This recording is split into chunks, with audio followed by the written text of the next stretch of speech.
And welcome back, and we're about to venture off into our second segment. I just love the conversation out here.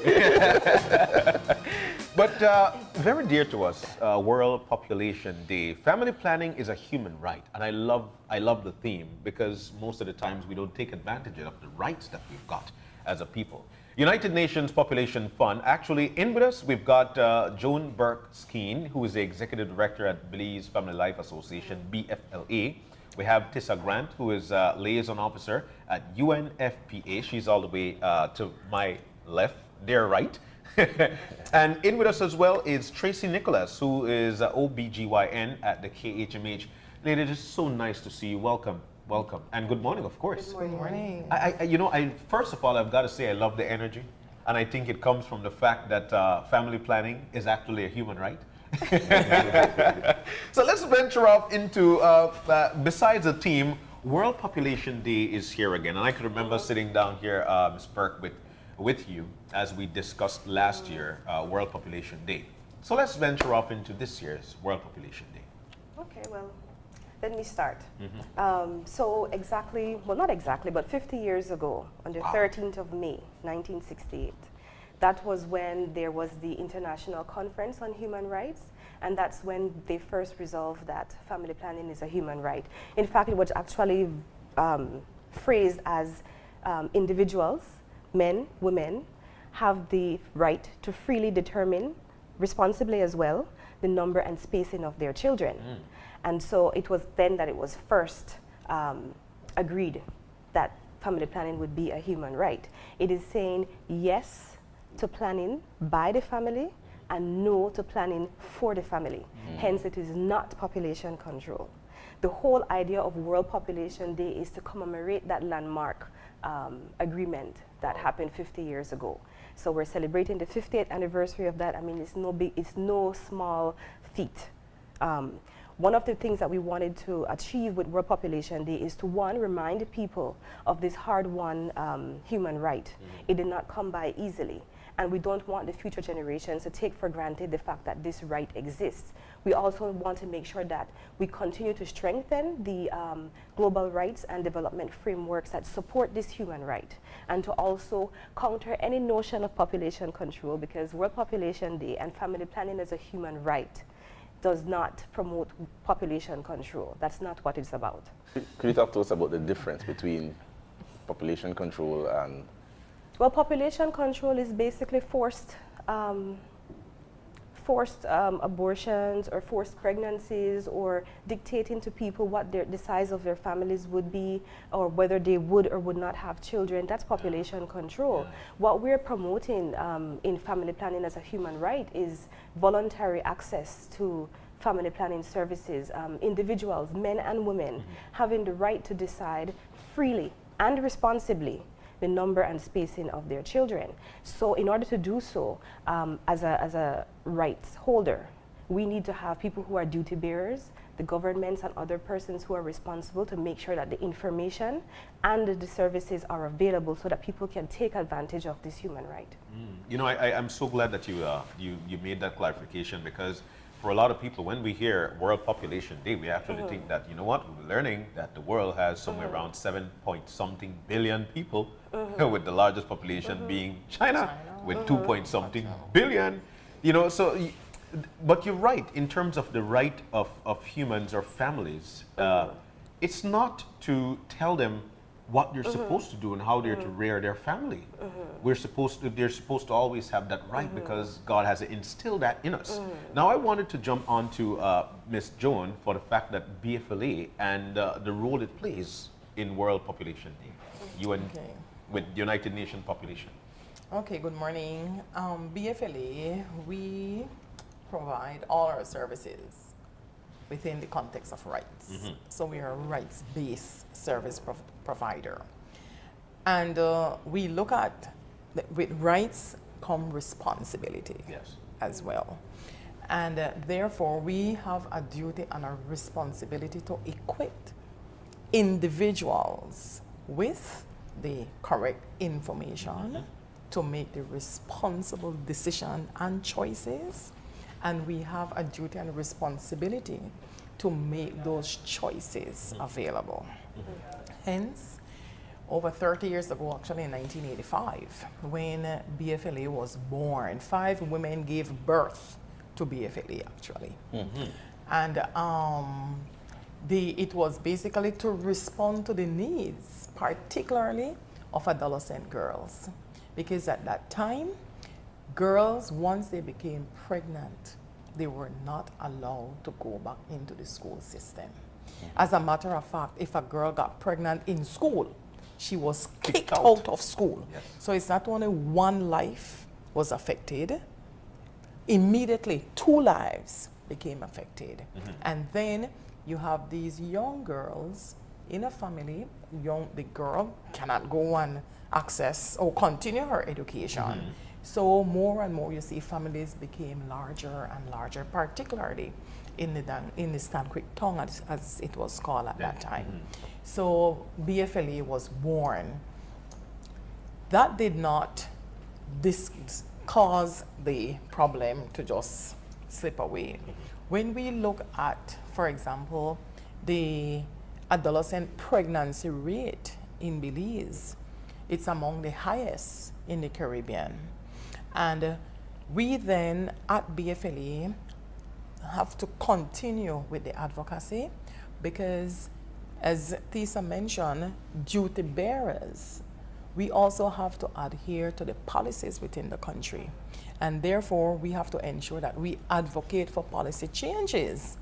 That because on one hand, we cannot say that we recognize and sign onto family planning as a right, but then all our policies, all our laws, double standards, right? They do not allow service providers to provide these services. So here on one hand we have, yes, somebody went and signed onto that as family planning as a human right, and we boast that we are human right duty bearers, but then when it comes to the reality, the on the ground working, that is not the case. So we are always out there, one, as watchdogs, because we have a duty and responsibility to hold government and other stakeholders responsible. And we too have to be responsible with what we do. Now, there are examples internationally of population control. For example, if I'm right, China, where you can only have a certain number of children, preferably boys. But on the local front, we don't necessarily, as I know, have any concrete legislation or rules or policies that directly encourage population control. Not to my knowledge. Not to my knowledge. No. But where is the support? Where are the challenges? Where are the places where we need to strengthen up to take up a role as duty bearers, signing on to this human right of family planning? Well, we've talked about access to information and services. It means ensuring that people know what is available to them and that they understand their reproductive health and rights. And we do that through providing comprehensive sexuality education, for example, to young people and also to adults when they interface with health facilities, etc. And to also make sure that contraceptives are available, and not just one type, but that people have options to the type of contraceptives that they can access to be able to plan their families. Currently, according to the last mix survey, which is 2015, that's the multiple indicator cluster survey, our unmet need is currently at 22%. Or what need? Unmet need for family planning. Oh. Yes, but that percentage is among those people who are in union. So we suspect that the number is much larger for those who are not in a union. Wow. You know, I could see why how it all ties in, which brings me directly to Dr. Nicholas with OBGYN services there at KHMH. You know, because it is the KHMH, for a lot of times people do, you know, have the stigma and discrimination for the fact that, oh, it's KHMH, we don't want to go there and stuff like that. But while it comes down to planning and the right to get your services dealt with, are we taking advantage? Are people taking advantage of the services there, OBGYN-wise? With respect to this, we're seeing them at the end, right? When they're actually pregnant, delivering per se, or have lost a pregnancy. What we have done and what the ministry has done is include us with the public sector so that not just the clinics have all the contraceptive methods, but with respect to the tubal ligations, for instance, it requires a hospital setting.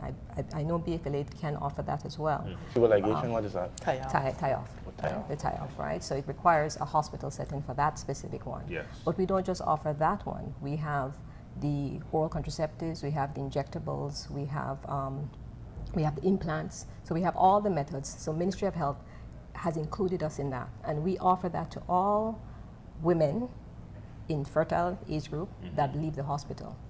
Some of them will accept it, others will not.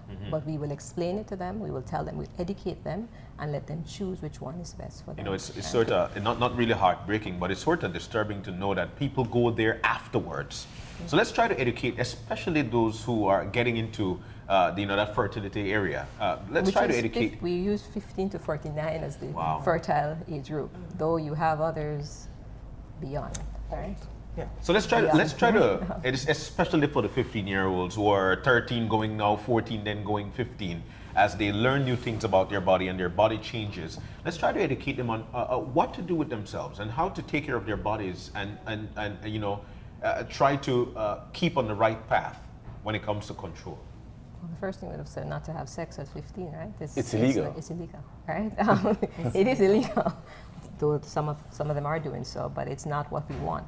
So what they need is education. We require that in schools, and we are getting some access in schools, but not enough. What they want us to basically say is abstinence. We want them to be able to protect themselves because it's not just that pregnancy, it's the different infections, it's the actual delivery, it's the risk of maternal death, infant death, all of that just from that unprotected act. What I wanted you to help us with, Doc, is the science of it. In an academic sense, they're talking about spacing and numbers, but you talk to us from a medical standpoint. How do you medically space out your children?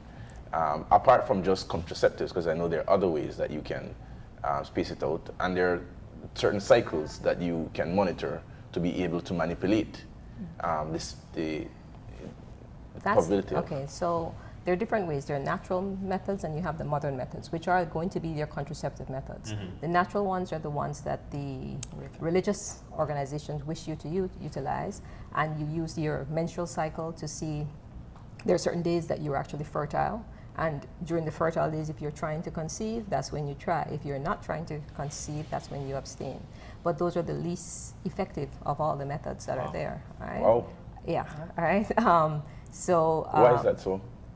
Because it's requiring you predict, cycles can change, right? Due to stressors, one. Cycles can change due to medication, due to illness, everything like that. So if you miss it and you inappropriately check it, then you're going to get caught, basically, if you didn't want to get caught. And each woman is an individual. Yes, right. Some people have different cycles. It would take some getting to know your own body and and having that better understanding, which then again comes with information. Yes. So you have to be given information to be able to understand how your body works in that way. And I'm so glad you asked the question, because for UNFPA, one of the things that we're featuring for this World Population Day are what are some of those methods that people use that they think helps them, but is actually not good for them. And we've been looking at some global examples, people using Coca-Cola, people using plastic as condoms. We have some local examples, for example. Like they drink the blue, the blue that they put clothes. To clothes, in. yeah. Yes, we have some interesting Wash it out. local.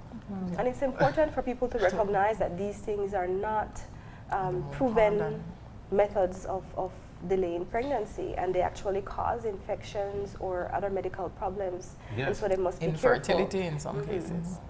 No, family planning is a partnership between males and females. And the cycle method, I'm a bit surprised with the response because part of that can be withdrawal, which is risky in its own, but I saw the reaction. but surely, I'm talking about there is a partnership. There's a calculation by both partners, and there's things that both partners can do to assist to make sure this human right is actualized. From the male standpoint, is there anything specific that a male looking out there can say, how can I contribute to, in addition to getting information, to making sure that my partner enjoys this human right? You want to take this? That's a language. Anybody. Because I the am language, thinking- this one is a look around question. The language and approach seems to be focused a lot on the female.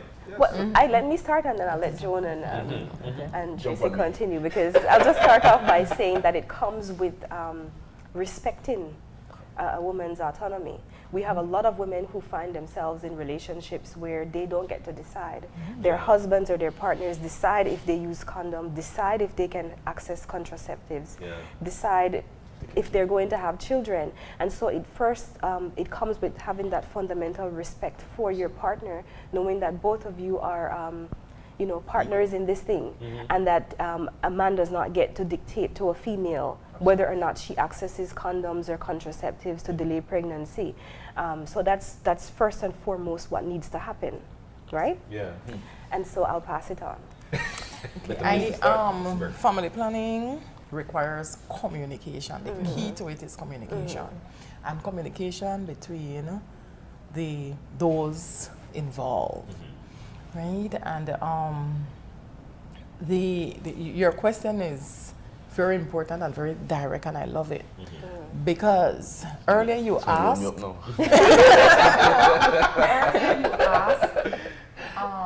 If we had any policy or practices in Belize that violated the rights of a woman to choose. And I must say we've come a long way, because in the past, a woman could not decide whether or not she wanted to do a tie-off, Wow. right?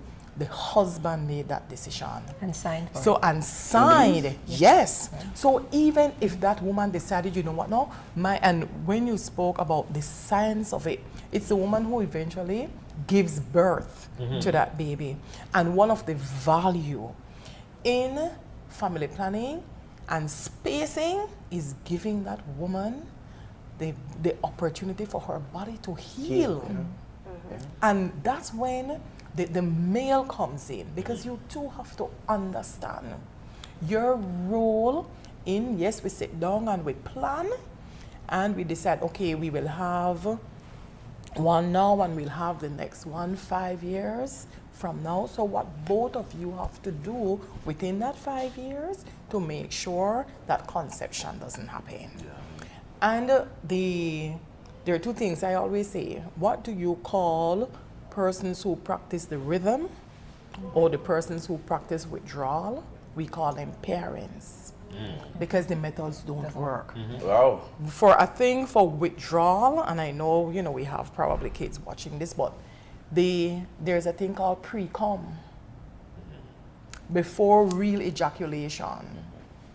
And that's the danger in withdrawal, because sometimes you have no control. Yeah. Right? And so that can result into an unplanned pregnancy. We have had situations, as Ms.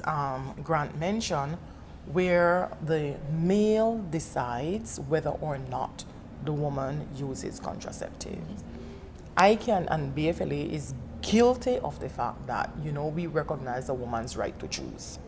So we would very well take the contraceptives and put it in a vitamin bottle, and so the man think that the wife to take the vitamin.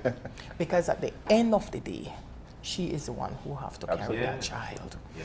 And the other option, if later on, and I'm hoping that we will reach to the point in Belize where vasectomy will be an accepted. That's the male taking on Yes, this right. role.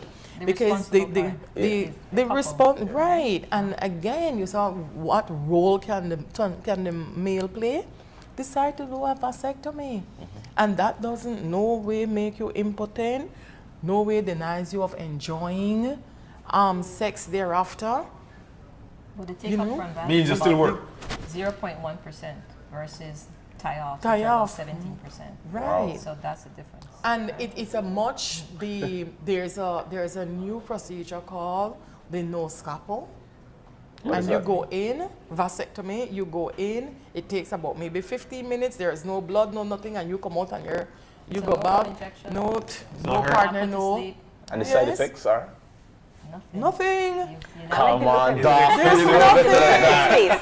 This, Not I the mean, side so effects. far we don't, nothing. That There is we have, easier than a tubal it is, ligation. it's less much invasive. easier. You It's know, much easier. I am So there's a lot that the male be supportive of your partner, and later on be involved in the raising of the children. Of course. Because sometimes when a woman decides, you know, I don't want no more picnic, it's basically because the burden is on her. Yes. Yeah. Right? So I think male have to be much more involved in the discourse around sex, right onto And the parenthood. responsibility after. And Love it. You know, just by you touching that, I have to, and I continue to say that us men, we really need to take much more responsibility of the home. And I think that for some reason or the other, we need to come back on a different segment and just talk about how what role we can play, and especially on the vasectomy.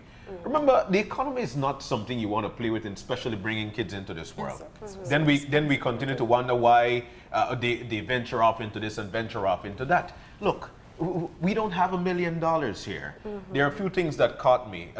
Back in the days, young ladies are being kicked out of school because it's just unfortunate they follow the path of nature. Parents are not talking to their children about sometimes these they are things in their victims. home. And they're victims. Yes, and they're victims. Victims. And we don't see these things, and it happens every day. Every day. It happens every day, yet excuses are still built around these men who are actually doing these things to these young ladies. They live in shame with themselves. You don't do such thing to your young ladies. It bothers me there. I'm sorry I'm jumping off tangent here. Because it is a sensitive topic, extremely sensitive. Now, the onus to me is especially on the parents. We need to continue to educate our kids in our home when it comes to your partner, when it comes to making that leap there. And we consider it to be a taboo topic. We're so afraid of this. But in terms of BFLA, how do we continue to educate parents to educate our children? Okay, we have a program called Comprehensive Sexuality Education, which we're fighting, but we're going forward because we've had backlashes from the religious community. We have, and sometimes we have to be upfront with the language. We have to speak the language that basically your kids they're learning that in the home. Yeah. So we have to speak that language that they can understand. We also have what we call the parenting program, right? Where we need to, and we also look at it that these young persons eventually will become parents themselves. Yeah. So we not only provide the information, but also help them to be responsible decision makers. There is so much more that needs to be done, especially with parents. And we have to understand that we need to meet parents where they are. We can't set up no elaborate program and expect that we'll have a fancy room and my parents will come, because you think back now, here you want this mother to come in and understand, or this couple to come in and understand what parenting is all about. But when they think about everything that they're leaving back home, all the responsibilities that they're leaving behind, it's very difficult to get them to think that you can have a formal setting. So we be very, very creative through different avenues in engaging parents and try and help them to speak to their kids, because parents should be the first teachers. One of the things that, and this is definitely a different conversation, that we need to bring to the table is the whole issue of family planning or access to services for persons with diverse abilities, particularly the mentally ill. Yes. Because it is unfair. Absolutely. It is unfair. And some countries do have policies that allow for what they call involuntary, most of them is involuntary tubal ligation, where they recognize that there's absolutely no way possible that this individual has the mental capacity or the physical capacity to bring forth a child. So when the caregiver of that individual cannot make or don't see it necessary to make that decision, the state then becomes responsible to make that decision. Because at the end of the day, when a child is being conceived under those conditions, sometimes those children are the ones that we see in the children's home. Wow. I'm glad you brought it up, and it's something that I've faced in the past. So I really hope that, as you say, we have an opportunity to deal with it, because, and the problem is not with the cases of persons who are mentally ill or physically incapable of doing it, who are the classic examples, but it's the borderline cases. Those are the challenges. But I wanted to know, however, Tisa, how does Belize map out internationally? Are we going in the right direction in terms of family planning, or are we about, where are we? I believe we're definitely going in the right direction. Belize is a signatory to several human rights mechanisms that actually reaffirms family planning as a human right. We have CEDA, which is the Convention on the Elimination of Discrimination, all forms of discrimination against women. We have the International Conference on Population and Development, the Program of Action. We have regionally the Montevideo Consensus on Population and Development, which is a regional intergovernmental agreement, which is a reaffirmation of the ICPD Program of Action. And I'm talking all kinds of things. But we have that one. There is a regional conference coming up in August. Belize has a delegation. The country has drafted a national report on implementation of this consensus. We've signed on to, we've also signed on to the SDGs.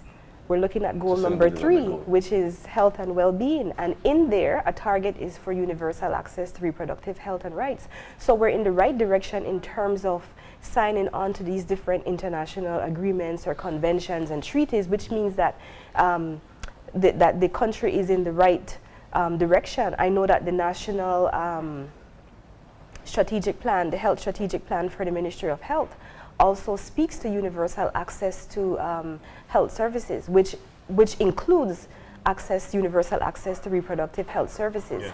So the country is in that right direction. The government has a very strong maternal and child health program that of course can benefit from strengthening, but they are headed in the right direction in terms of the service being provided. With respect to the same contraceptive, on the ground, we are about 51% access, in the sense that actually persons utilizing it. So that we need to strengthen that. What the ministry has done is not only offer all the different types per se, but they've trained other persons. So it doesn't require just the gynecologist to put in an implant or to put in an IUCD. The medical officers, the nurse practitioners can also do that, and they do training so that you can go to any clinic and get access to this. You don't need to come to the hospital or to a specific person per se. So they've made it available, and they've made it free of cost. So you can go into the clinics, you can come to KHMH, right? So like I said, we give them when they're going home, you know, and that is free, right? That's not on their bill. I wanted to hit at something though. Because there are certain challenges to getting this to its optimum level. You were talking about some of the challenges we have in terms of the taboos, people not wanting to be realistic and not wanting to have the hard conversations. You talk about some resistance from the religious community. You talk about, we have challenges in terms of culture. The Mennonite community, for example, have their own structure. It's impenetrable, and their own way of thinking. And we have other cultures who have a certain perception of who's in control and who does what and what children mean in numbers. how are we addressing those challenges? How are we getting past these hurdles? Okay, I want to go back to UN meeting maybe 5-6 years ago, right, where I was a part of that delegation along with the CEO of the Ministry of Human Development, Judith Alpuche. And I always say I want to applaud Judith for the position that Belize took at that meeting. Judith is one of the best. Yes, she is. As a matter of fact, we had, there was a Caribbean group, and the only 2 Caribbean countries that supported the progressive language was Belize and Suriname. Wow, for the smaller When ones. we spoke about the rights and when we spoke about access. I remember Ifasina was a part of the delegation. Very vocal. And yes, and I remember there was a split between the African group, and we thought that split would have been a support for us on this side of the world. And the leader of the African delegation, he and I almost went to blows. Wow. And I thank Ifasina all the time for being that mediator, right? That's who she because is. the guy said to us, I don't know how you all expected that would have been again. You all know we marry our girls young, we cut their clitoris, and we beat our wives. That is our culture. Wow. At a UN, and I'm like, no, you just didn't say that. Right? And so more I appreciated when Judith stood up and said, no, this is Belize's position. You know, we respect, we recognize, and we respect the right for a woman to choose. The woman is not a property. It's not a property. Right? When you come into a relationship, it's a partnership. Regardless if you're gone and you paid my father so much money, you know, own me. Give us so much pay. Right? Exactly. And so when we come to the hard facts, these are the kind of conversations that we have to have. And we have people even in Belize with some of that same mentality. And so how do we move beyond that? By empowering our young girls and boys. Of course. I Of want course. to. That is how we need to do. One other thing I want to say in terms of bringing more partners on board is basically our pharmacies, right? Because when yes, we talk about accessibility, but there has to be some level of relationship between the pharmacist and the customer. Because not one of the things that many people don't know is not every method will work for you. So when you step into a clinic, there's a history that is taken. There's a medical history because we need to know what is the best method for you. Sometimes there are certain health conditions. If you have a history of heart condition in your family, then certain method will just not work for you. But we have this practice of just stepping right into a pharmacy. I ask, doctor, what do you use? Oh, I use Yasmin. I'm going to try Yasmin. It doesn't work like that. No, it doesn't. It doesn't. Right. I wanted to quickly, because you said something earlier about the economy, and I think it would be terrible for us to leave from here without sharing this. But we have to look at family planning not just as a human right in and of itself, but it actually lays the foundation for access to so many other rights that a person would have. We have to recognize that looking at population and development, you cannot look at them separately. These things are inextricably linked. And so we have to recognize that family planning leads the way to having the type of economic development that we want as a country. We have 50% of our population being women. If they cannot equally participate in the productive sector, if they cannot equally access education, if they cannot equally be landowners or owners of businesses, then we are not going to experience the economic development as a country that we want. And so we have to start zeroing on family planning and access to family planning and information, and ensuring that people are able to claim their reproductive health and rights as individuals to be able to propel this country into the development that we want. What a way to close things off there. The topic really sensitive and definitely one to reckon with. Very important to our country. Tracey, Nicholas, Doc, thank you so very much. Tisa, Grant, thank you as well. And Miss Joan, you know we. Thank you as well. It's so nice to have you in. But coming up next, summer is here, and for the most part, when we think summer, we think, just sit back, relax. Why not try to learn something new in the summer? Well, coming up next, it's actually Belize Coding Academy. They'll be teaching us how to make some apps. So stay tuned. We'll be right back.